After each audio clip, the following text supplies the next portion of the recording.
দোষ আমলের কারণে একটা বান্দার কালেমা নসিব হয় মরণের সময়। এক নাম্বার আমল হলো তার নজরকে হিফাজতে রাখা। নজর হিফাজত কেউ যদি করে তাহলে কালেমা নসিব হবে মৃত্যুর কালে। কথা বলেন ঠিক কালে। নজর যদি আপনার আমার ঠিক না থাকে, বেগানা নারী দেখতে যদি এই নজর বাধা না দেয়, তাহলে আপনার আমার মৃত্যুকালে মরণকালে কালেমা নসিব হবে। এক নাম্বার তাহলে কি? দোষ আমলের কারণে কালেমা নসিব হয় মরণের কালে। কয় আমলের কারণে? দোষ আমলের কারণে। কয় আমল? দোষ আমলের কারণে মৃত্যুর সময় কালেমা নসিব হয়। এক নাম্বার আমল হলো নজর হেফাজত করা। কোনো ব্যক্তি যদি তার নজরকে হেফাজতে রাখে, তাহলে সে কিয়ামতে যখন তার মরণ হবে, দুনিয়াতে যখন তার মৃত্যুর ফেরেশতা এসে যাবে, তখন তার মুখ দিয়া অটোমেটিক কালেমা নসিব হয়ে যাবে। আর যার মুখ দিয়া কালেমা নসিব হবে মৃত্যুর সময়, তার স্থান কোথায় হবে? তার স্থান হবে জান্নাতে। তার কবর হবে জান্নাতময়, জান্নাতের সাথে সংযোগ করে যাওয়া হবে। সুবহানাল্লাহ।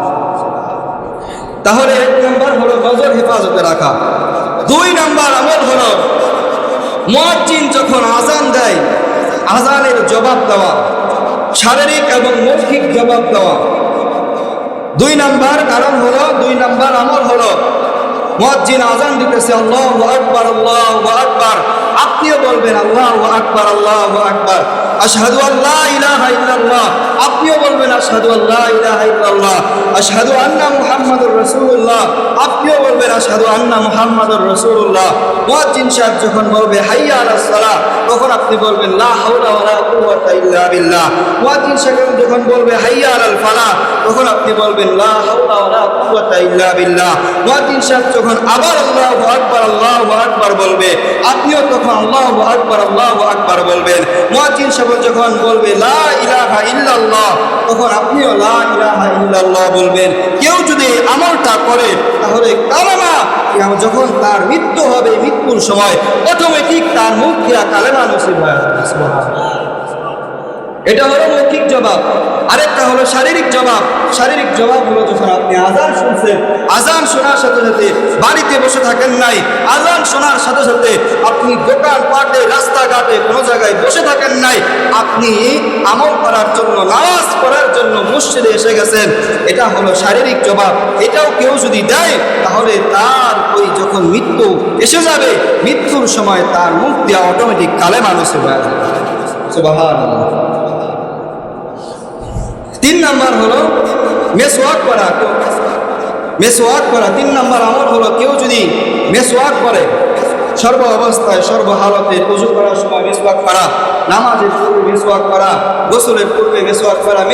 কেউ যদি মেসওয়াকের আমল রাখে, তাহলে মৃত্যুর সময় অটোমেটিক তার কালেমা নসিব হয়ে যাবে। সুবহানাল্লাহ। মেসওয়াকের আমল আল্লাহ নবী সাল্লাল্লাহু আলাইহি ওয়াসাল্লাম যখন অন্তিম অবস্থায়, তার ৩-৪ দিন যাবৎ জ্বর, আল্লাহ নবী সাল্লাল্লাহু আলাইহি ওয়াসাল্লাম একেবারে শেষ মুহূর্তে, জীবনের শেষ মুহূর্তে যখন ইন্তেকাল করবেন, তার আগ মুহূর্তে আল্লাহ নবী সাল্লাল্লাহু আলাইহি ওয়াসাল্লাম নামাজ পড়ার জন্য মসজিদে যাইতে পারে নাই। আল্লাহ নবী সাল্লাল্লাহু আলাইহি ওয়াসাল্লাম ঘরে বসা অবস্থায় ছিলেন। হযরত আয়েশার কোলের সাথে পেট লাগায়া আল্লাহ নবী সাল্লাল্লাহু আলাইহি ওয়াসাল্লাম বসে আছেন, মসজিদে যাইতে পারে নাই নামাজ পড়ার জন্য।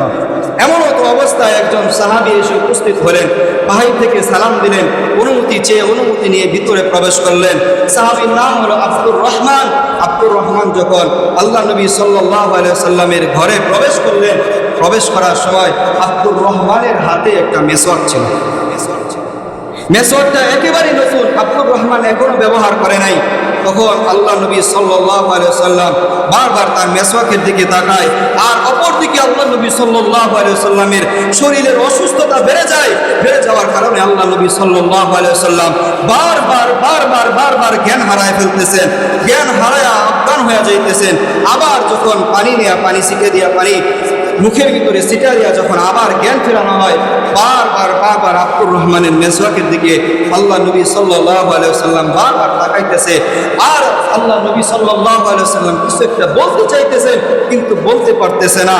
এমন তো অবস্থায় আবার যখন তার মেসওয়াকের দিকে তাকাইলেন, আবার এরকম এই মেসওয়াকটা নেওয়া পর্যন্ত আল্লাহ নবী সাল্লাল্লাহু আলাইহি সাল্লামের অসুস্থতা এমন বেড়ে গেছিল, এই অবস্থায় আল্লাহ নবী সাল্লাল্লাহু আলাইহি সাল্লাম 3-4 বার অজ্ঞান হয়ে গেছিলেন। 3-4 বার তাকে পানি ছিটা দিয়া তাকে তার জ্ঞান ফেরানো হয়েছে।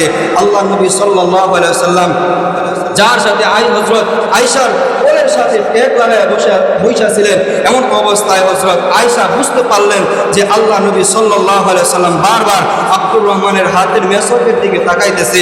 আল্লাহ নবী সাল্লাল্লাহু আলাইহি সাল্লামকে জিজ্ঞাসা করলেন, ইয়া রাসূলুল্লাহ, আপনি কি ওই মেসওয়াকটা নিতে চান? ইশারায় দিলেন, হ্যাঁ আমি মেসওয়াকটা নিতে চাই। আব্দুর রহমানের কাছ থেকে ওই মেসওয়াকটা নেওয়া হলো। মেসওয়াকটা নিয়ে আল্লাহ নবী সাল্লাল্লাহু আলাইহি সাল্লাম জ্বর অবস্থায়, এই মেসওয়াক নতুন অবস্থায়, মেসওয়াকটা এখনো ব্যবহার করা হয় নাই, আল্লাহ নবী সাল্লাল্লাহু আলাইহি সাল্লামকে হযরত আয়েশা ডাক দিয়ে বলতেছে, ইয়া রাসূলুল্লাহ, এটাকে আমি একটু চিবায়া নরম করে দেব? আল্লাহ নবী সাল্লাল্লাহু আলাইহি সাল্লাম বললেন যে হ্যাঁ, আমাকে এটা একটু চিবায়া নরম করে দাও। আল্লাহ নবী সাল্লাল্লাহু আলাইহি সাল্লামকে মেসওয়াক হযরত আয়েশা রাদিয়াল্লাহু তাআলা আনহা নিজের দাঁত দিয়া মুখ দিয়া কামড়ায়া মেসওয়াকটা নরম করে আল্লাহ নবী সাল্লাল্লাহু আলাইহি সাল্লামের কাছে দিলেন। আর আল্লাহ নবী সাল্লাল্লাহু আলাইহি সাল্লাম মেসওয়াক, সুবহানাল্লাহ, আল্লাহ নবী সাল্লাল্লাহু আলাইহি সাল্লাম মেসওয়াকের আমল তার কিছুক্ষণ পরেই আল্লাহ নবী সাল্লাল্লাহু আলাইহি সাল্লাম এই দুনিয়া ত্যাগ করে, দুনিয়ার মায়া মহব্বত ত্যাগ করে আল্লাহ নবী সাল্লাল্লাহু আলাইহি সাল্লাম এই দুনিয়া থেকে বিদায় হয়েছেন। শেষ মুহূর্তের আমল আল্লাহ নবী সাল্লাল্লাহু আলাইহি সাল্লামের কাছে কোনটা ছিল? মেসওয়াকের আমল। কিসের আমল?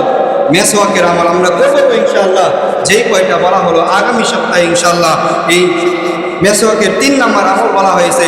আরো 7টা আমল কি কি কারণে আপনার কালেমা নসিব হবে মৃত্যুর সময়, 10টা আমলে আপনার মৃত্যুর সময় কালেমা নসিব হয়, তার ভিতরে 3টা বলা হলো সংক্ষিপ্ত সময়ের ভিতরে, এবং আপনার সময়ও শেষ হয়ে গেছে শুক্রবারের দিন, সময়ও সংক্ষিপ্ত। ইনশাআল্লাহ আগামী শুক্রবারে এই যে মেসওয়াকের পর থেকে যে আমল করা আছে ইনশাআল্লাহ ধারাবাহিকভাবে বলা হবে। আল্লাহ রাব্বুল আলামিন যে আলোচনা শুনলাম, আল্লাহ রাব্বুল আলামিন শুনে এবং আমল করার তৌফিক দান করুক। সকলে বলেন আমিন। মুহতারাম হাজিরিন।